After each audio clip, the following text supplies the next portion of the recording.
cuando tienes además variables de microsegmentación con los cuales tú puedes empezar a entender cómo funciona el comportamiento, ¿está bien? Por criterios como, digamos, zona donde vive, nivel de ingresos, estado civil, sexo, rangos etarios, ¿está bien? Entonces se puede trabajar con un montón, pero en este caso lo que queremos ver es el funcionamiento de la variable de análisis factorial y ya. ¿Estamos de acuerdo? Así de fácil. Ok. Entonces, ¿cómo se trabaja en esta situación? Activaremos la lupa.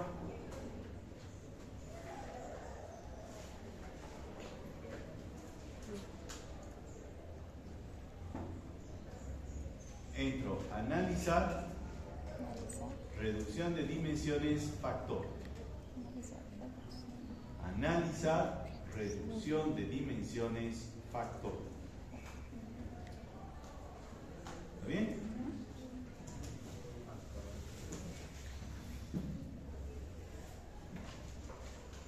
Listo. Entro ahí.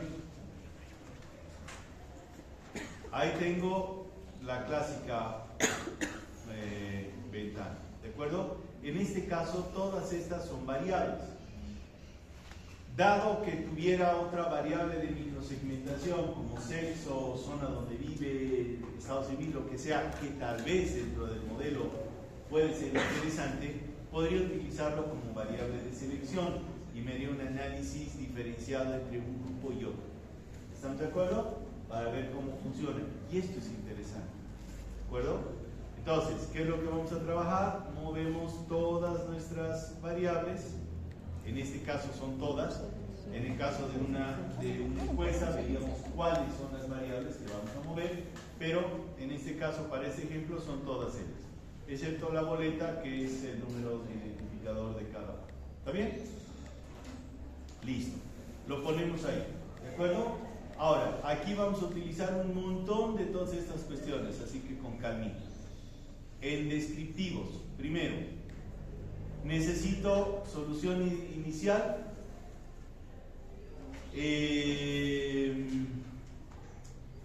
Necesito los coeficientes de la correlación, nivel de significancia, KMO y el de esfericidad de Bartlett. Voy a trabajar con la reproducida y determinante. ¿Está bien? No todo. Casi todo. ¿Sí? Solución inicial. Todo más. ¿Ok? Y le decimos continua. De nuevo. Coeficientes de correlación. Los niveles de significación. Fíjense que el nivel de significación está relacionado con la cuestión de la significación para la selección del número de variables. Determinante, KM y la esfericidad de Bartlett, que son fundamentales para saber si el modelo va a jalar. En realidad, lo primero que tengo que hacer es ver esto. ¿Está bien? Pero ¿para qué entrar y salir si puedo pedir todo? Pero el orden en el que tengo que revisar es primero KMO y Bartlett. ¿De acuerdo? Lo primero. Y después vemos lo demás. ¿Está bien? Siguiente. Continuamos. Extracción. ¿Qué quiero que me saque? Quiero que me saque matriz de correlación. El método. Aquí está. ¿Se acuerdan que habíamos visto el método de trabajo? Componentes principales. Ahí tienen un montón de otros. Cuadrados no ponderados, generalizados, factores en eje principal, alfa e imagen. ¿Se dan cuenta? Pero no tenemos el de factor común. El que más se acerca es el de factorización en ejes principales, pero no es exactamente eso. Entonces, vamos a trabajar con componentes principales. Ya. ¿Está bien? Quiero ver la matriz analizar la matriz de correlación. Solución factorial sin rotar. Gráfico de sedimentación. ¿Se acuerdan que el gráfico de sedimentación era otra forma de analizar cuántos factores se podrían construir. A ver. Y luego extraer el autovalor basado en valores mayores a 1. Se recomienda dejar este, ¿de acuerdo? Valores de 1 o más grandes funcionan bien, menores de 1 no. Entonces dejamos en valores de 1, que también es otra forma de ver el número de factores.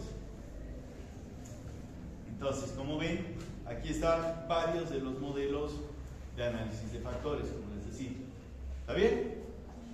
¿Copiaron? Continuar. Rotación. Entonces, ¿qué método de rotación quiero? Varimax. ¿Ok? Y quiero ver la solución rotada. Puedo de una vez pedirle el gráfico de saturación. ¿Ok? Varimax, ¿qué tipo de rotación era? Ortogonal, es decir, que mantiene las variables en ángulo recto. ¿Estamos de acuerdo? Sí. Listo. ¿Paso? Varimax y visualización, solución rotada y gráficos de saturación. Le pido continuar. Puntuaciones. Vamos a pedirle guardar como variables el modelo de regresión.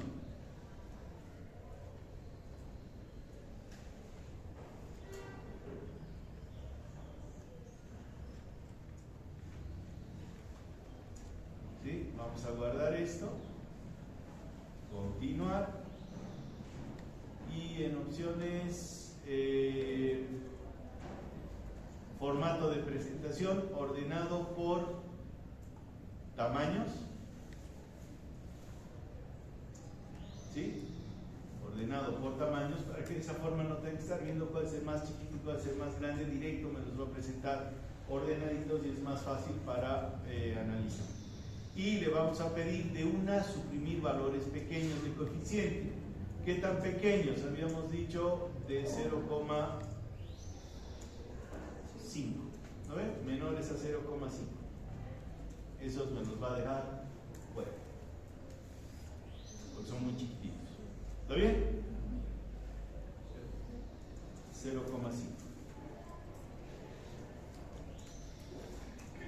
Entonces, como ven, en este hemos utilizado prácticamente todo el menú.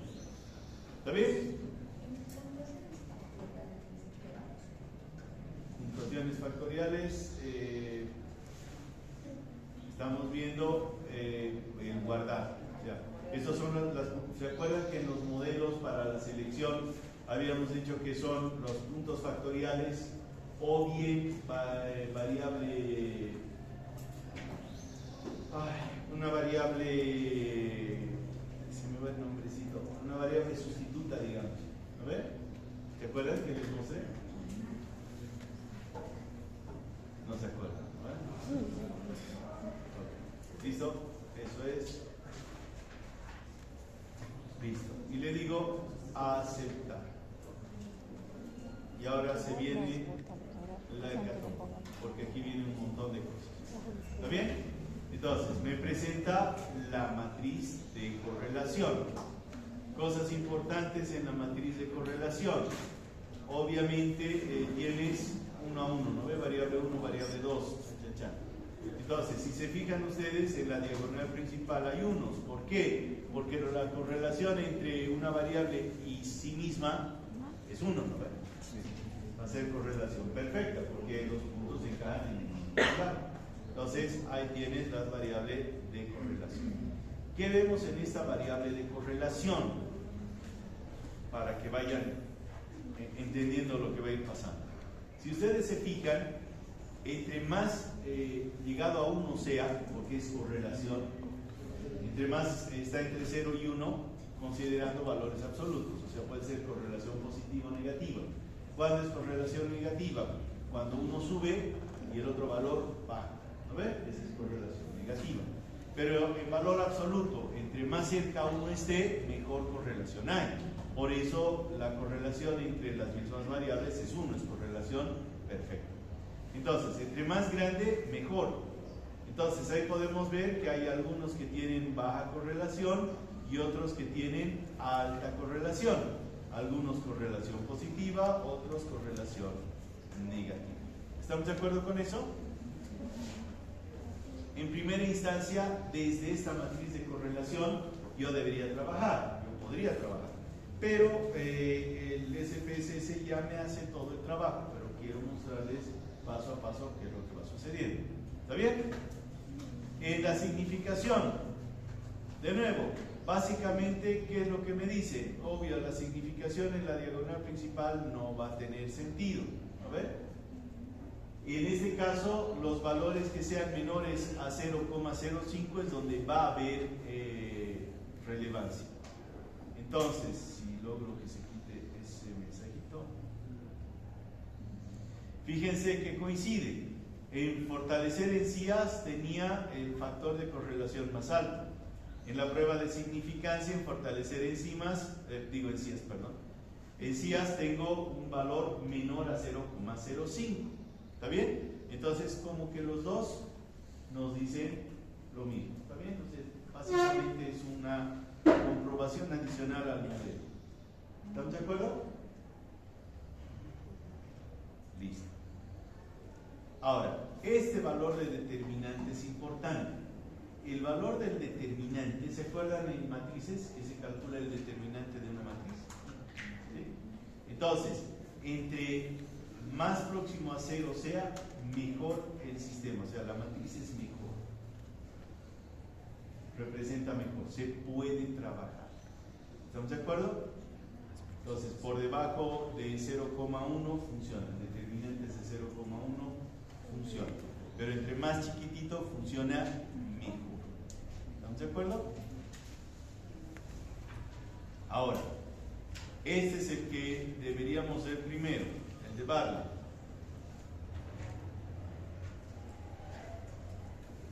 Aquí debemos venir corriendo primero. Sin embargo, ya hemos visto la matriz de correlación. Y en la matriz de correlación hemos visto que hay correlaciones en juegos de variables, ¿no? La B1 con la B3, etc. ¿Está bien? Aquí es donde vamos a trabajar. ¿Qué medía el KMO? ¿Se acuerdan? ¿Qué medía el KMO? Para eso tenían que estudiar.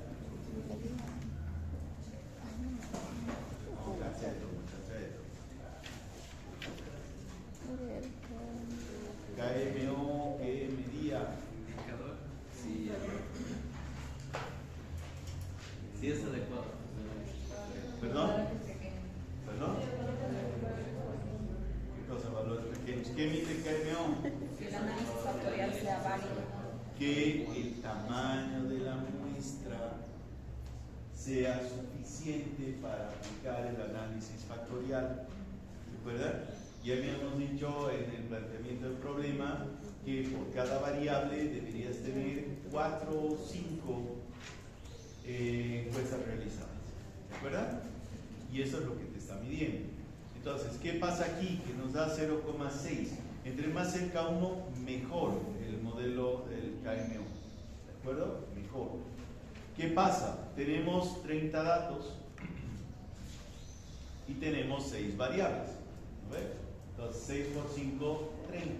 Por eso está en el límite más o menos adecuado. Obviamente, cuando hagamos una investigación de mercados, habremos de sacar un número más grande de encuestas. Por lo tanto, el KMO será mejor. ¿No ves? Pero este cumple lo mínimo. ¿Estamos de acuerdo? Entonces, ¿cuándo funciona KMO? 0,5 para arriba. ¿Estamos bien? Ahora, entre más cerca uno, mejor, obviamente. Y tenemos el de Barlett. ¿Qué decía Barlett? La hipótesis nula de Barlett decía que no había correlación entre las variables. Barlett te dice que al menos entre 2 hay correlación. En este caso, el grado de significancia tiene que ser menor a 0,05.